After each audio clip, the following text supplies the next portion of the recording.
Daredevil Born Again demands that we ask the most important question of our lives. Should I watch another goddamn superhero show or go outside and do something? But for sophisticated sleuths like you and me, there's an even more important question. Where are the special moments in Daredevil that transcend mere entertainment and become something more, something absolutely sublime, something that can only be called pure Disney Kino? Well, let's review the evidence. They start off with a shot of pure adrenaline. I'm thinking, hey, Marvel can change. They finally know what the people want. When they introduce Kingpin's wife, I know it's time to get the pen and paper out. Vanessa is Disney's dream come true, a literal girl boss. When you were gone, I made this business bulletproof. Pure Disney Kino. And she even has a side piece that she's replaced Fisk with, Adam. So they've turned Kingpin into Cuckpin. Oh yeah, and they killed Foggy. You bastards. Foggy's death makes Daredevil stop daredeviling, and it also destroys his relationship with Karen. Can we go somewhere? Maybe grab a cup of coffee or something? I don't think so, Matt. I don't really want to do that. The tone is set. We're in a gritty noir universe where no one's safe, where best friends get shot, the hero kills people, and the love of your life won't even meet you for coffee. Don't you dare Daredevil in this world. But there's a big announcement to lift my spirits. Fisk is running for mayor of New York City. But there's an even bigger announcement. He say his wife's some kind of investment sorceress. Never change, Disney. Never change. And then it finally happens. Murdock and Fisk come face to face in a coffee shop. Yeah, that's right. They sit down and go for a coffee. He also goes for a coffee with some random chick. He's getting a lot of coffee. Now that he's got Fisk right where he wants him, he gets personal. Asks if he's got children. Didn't she shoot you in the face? Yeah. Coffee isn't all Daredevil's drinking this season. While Matt Murdock is drunk on the couch, Wilson Fisk is giving a speech to the city on a jumbotron in Times Square. Wilson Fisk is proving he's a man of action. He's busy slashing red tape and fixing superhero-sized potholes. I want you to stop what you're doing and fill that hole. And the people of New York City are stopping in their cars to watch him get shit done. Consider it approved. But just wait until they read his tweets. Daredevil, having vowed to dare the devil no more, takes on a case for a guy who seemingly killed an innocent police officer. Now, Marvel tried a legal show once before, and it didn't go so hot, but it went down well, if you know what I mean. And so the biggest question on the internet can only be, will Fisk one day twerk his white suited ass off in the middle of Daredevil's office? The second biggest question is, how's Murdock's trial going? Bail is denied. Fisk shows up at the funeral of a fallen police officer after it's over. Power move. It's a classy move, turning up to a police funeral after it's ended. Fisk knows he's got to get this police commissioner in line. Mission to make sure that your term is shorter than his. So over some Philly cheesesteaks, he has a conversation with him, 1950s LAPD style. Fisk shows him a nice family photo of the bastard child the commissioner fathered. Sandwich was disgusting.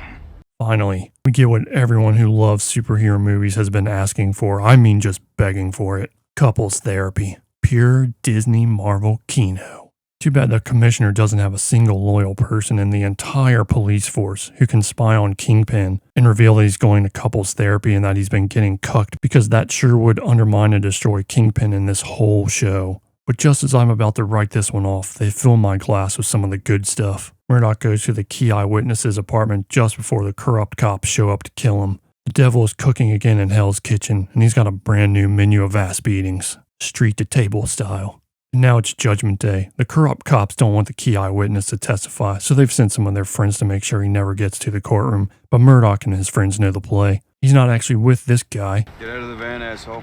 He's with the other guy. Doesn't matter because his key witness lies on the stand and doesn't blow the corruption scandal wide open. But that doesn't matter because his client's found not guilty on all charges in a court of law. But that doesn't matter because the streets find him guilty. The show is crazy. Anything can happen. Like Fisk going back to therapy. Pure Disney Kino. And now it's time. It's time to talk about Adam. I'd rather not. But first, Murdock's got a new case. Complaint against you alleges you stole approximately 5 boxes of fiddle faddle from a bodega. So he's doing really important legal work. And this guy wants to walk, says the usual about the charges being bullshit. Guy's looking for probation. And I'm looking for Mr. Wright. And I'm looking for a good superhero show to watch. They settle on 11 days in jail for stealing Fiddle Faddle. But how much time should you get for too many unsightly puns? See what I did there? What we see next is something special. It's not every day you get to witness something this profound. Behold, the total destruction of a man. If you look at his eyes, you can see him break. Decides in this very moment, with his choir of devils sent straight from the depths of the bureaucratic hell screeching at him, that he's going back to the life of crime. But there's something even more disturbing. Across town late at night, there's another crime. Murdoch investigates the scene of the White Tiger's assassination. With some quick work, he finds a shell with a Punisher stamp on it in the gutter. So the guy gets shot at the top of the hill, and no one on the NYPD walked to the bottom of the hill to see if a casing rolled down there. That's pure Disney Kino. Murdoch goes on a nighttime stroll. It's like he's descending into the deepest bowels of the city. The vibes are immaculate. Suddenly he's charged by a madman. It's Frank Castle, the Punisher. Finally, a guy with more vocal fry and pills than me. But it's a pointless conversation. Just an excuse to show people the Punisher. An empty, meaningless reference, Star Wars style, pure Disney Kino. They both start returning to their past lives. Fisk has Adam trapped in a cage. He's eating a huge, delicious meal. I have no idea why. Matt's training with his weapons. I think we all know where this is headed. The bank. Yeah, we're in a bank. It's riveting stuff. It's also St. Patrick's Day, my birthday, and I'm watching this nonsense. Something must have gone terribly wrong in my life. Murdoch's here for a loan. Now, to most people, this is a boring scene of no consequence, but you couldn't be further from the truth. To people like me, people who have spent their entire lives investigating Marvel and its crimes, I know it's a huge moment in the MCU. Maybe there's none bigger. But first we have to get through some obligatory dialogue. At least, that's what I thought. I guess in hindsight, I just wasn't ready. No one could be ready for what comes next. The assistant bank manager has some butterscotch and a warning from Matt Murdoch, who isn't wearing green. You must be careful, though. A leprechaun might pinch. Yeah, it's a really exciting Monday down here at New York Mutual. I have to eat my words because what comes next is a Marvel bombshell. A brazen, flagrant, obnoxious plug for Disney's Miss Marvel show. And of course, by extension, The Marvels, the worst Marvel movie ever made. Our very own superhero, Miss Marvel. Miss Marvel? Mm-hmm.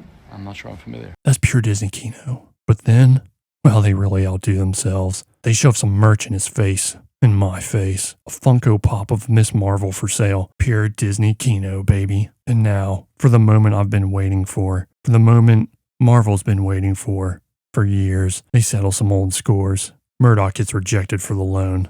No loan for Sam. No loan for Matt. Them's the cards. No pot of gold at the end of this rainbow.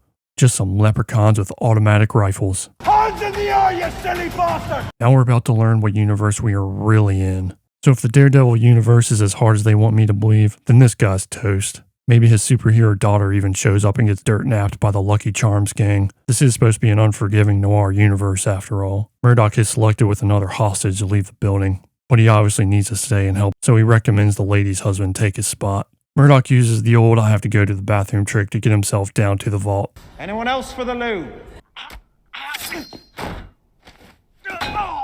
Now here's a question for the ages. Do none of these gunmen in TV universes realize that the person who has to go to the bathroom is always the hero and that they should definitely destroy that person on the spot? If you know the correct combination, then I'm the bloody King of England. But now Murdoch's got a problem. He needs the keys to the safe. You can't just crack it open like it's a piggy bank. Murdoch unlocks the vault because he's the hero and he's got the keys to this universe, not just the safe. The head leprechaun of the Lucky Charms Marshmallow Menaces decides to pinch the ass of the NYPD. She's got 3 minutes to tell him a good joke. Who knows a good joke? I know a guy. You wanna know how I got these scars?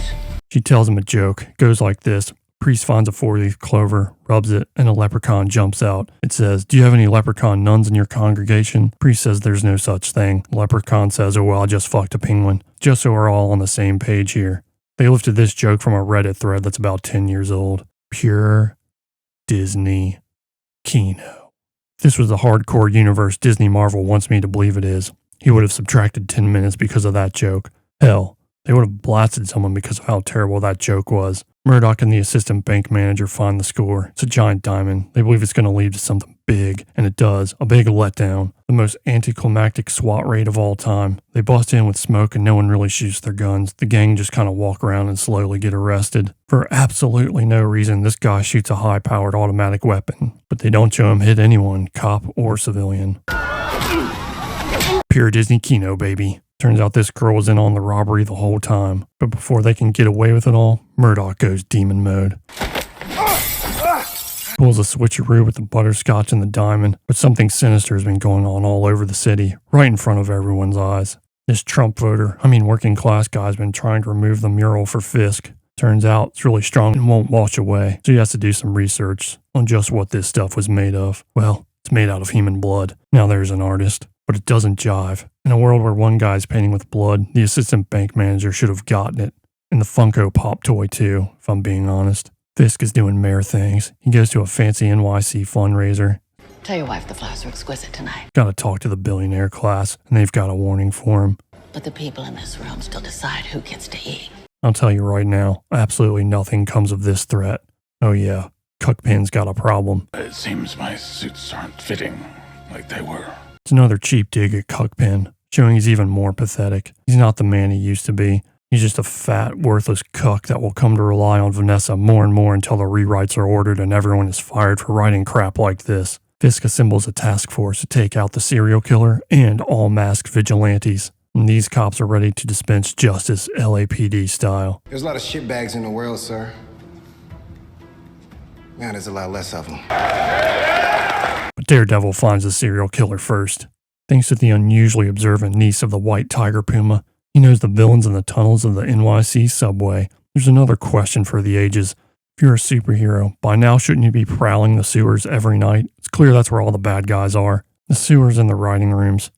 Maybe they're the same thing. But who cares about the bad guys? It's the bad girls I'm interested in. Fisk decides to chop it up with Adam. Daredevil goes toe-to-toe with a painter? But I'm not sure why Daredevil is having such a hard problem with a guy who looks like he eats vegan and would rather do yoga than MMA. Oh well. Muse runs away as Daredevil saves the child's life. They've pulled their punches again. If this is supposed to be a hardcore, pessimistic universe where true love is a lie and people can't change who they are, Fisk should have killed Adam, and the niece of the white tiger should have died. Because most of the time the bad guys win and the hero can't save everyone, but they flinched. Now it's my turn to flinch at the absolute cringe of the next scene. Daredevil's got relationship problems. This girl starts asking him about the bruises, starts asking why he's out late at night and putting himself in harm's way. He tells her what every therapist wants to hear. This all feels fake.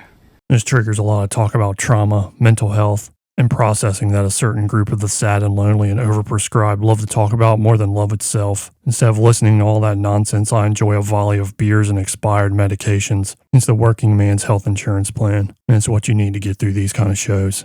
When I come out of it, Mew shows up to the therapist's office because he's been obsessively drawing her in other people's blood. If that's not a gesture of true love, then I don't know anything about true love. She figures out who he is and tries to run, but of course he knocks her out. Now he's free to finally use her blood for a masterpiece. I guess. They don't ever really tell us what exactly he's going to do here. Daredevil crashes through the window just in time to ruin the couple's portrait painting. He's beating the living daylights out of this guy who is somehow still alive after having his shoulder ripped apart by Daredevil's harpoon. What are they putting in this guy's salad bowls at Sweet Green? Well, who needs masked superheroes when even a therapist can blow away a villain after a massive blood loss? But Fisk takes credit for it. Which brings me to this guy. He's a whiny wannabe gangster in a tracksuit who thinks Kingpin's time has come to be replaced. So he finally takes his shot with Kingpin's wife. Just kidding, he actually takes his shot, but someone else takes theirs too. Bullseye. Yeah, Bullseye's move to Gen Pop. You thought it was a clever move to get him killed so he couldn't reveal to everyone you hired him to kill Foggy. You're Vanessa.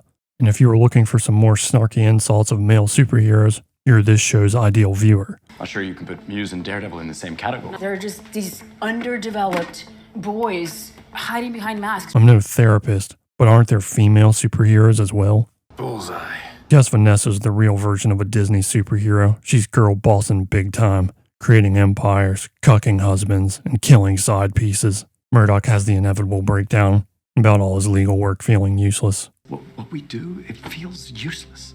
This is what we all knew was going to happen since episode 1. He's going back to daring the devil. There's no question about it. It was like a slow elevator ride to the top floor of an apartment building. You always knew you were going to get there. You just wish it could have gone faster, like 9 hours faster.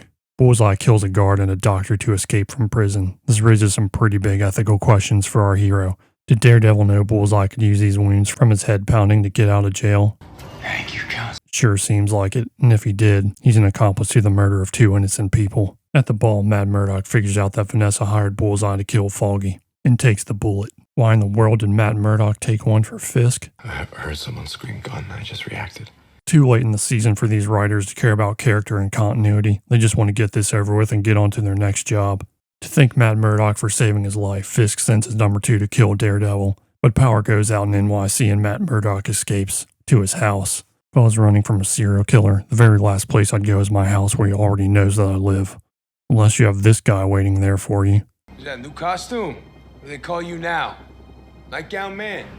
Pure Disney Kino. But it's not the solo killer that shows up. It's the anti-vigilante task force. And they are in fact here to play patty cake, in the dark nonetheless. Punisher and Nightgown Man debate executing the guy who killed the White Tiger, but have to jump out the window because someone throws a bomb in the apartment. Speaking of bombs, Karen shows up. Yeah. Shotgun. Well, good to see they still have that awkward Marvel humor that ruined the Thor franchise in this bleak noir universe, where a Funko Pop can be shoved in your face at any moment. And then, amidst a perfectly pointless conversation, they hit me with it. Nothing in this world a good cup of coffee can't fix. It's the best goddamn line of the entire season. I down a cup of the black magic to make it through the end of this crazy ride. And it's a good thing I did, because NYC goes totally crazy with the lights turned off. Castle goes to beat up everyone at Fisk's new compound in Red Hook, but he gets captured before he can even get inside. You're a bunch of clowns, you know that? Fisk kills the commissioner Game of Thrones style. Then he tells the city that never sleeps, curfew's 8 p.m. Daredevils and the Devils meet back at Josie's bar. They're gonna start a revolution, but I've got a question. Why doesn't Fisk have his thugs hitting this place up on the daily? If you know Daredevil is still alive, and you know where his favorite bar is, this would be the first place I'd check to see if he's still hiding out there, planning to start a revolution. Pure Disney Kino. In one of the worst post-credit scenes I've ever had to endure in my entire life, Frank Castle breaks some guy's arm and escapes. Because he has to. It's an obvious attempt to re-establish the Punisher series. And based on what I've just witnessed, it's best that Disney doesn't play patty cakes with that character. But one question remained. How does it compare to the Netflix series?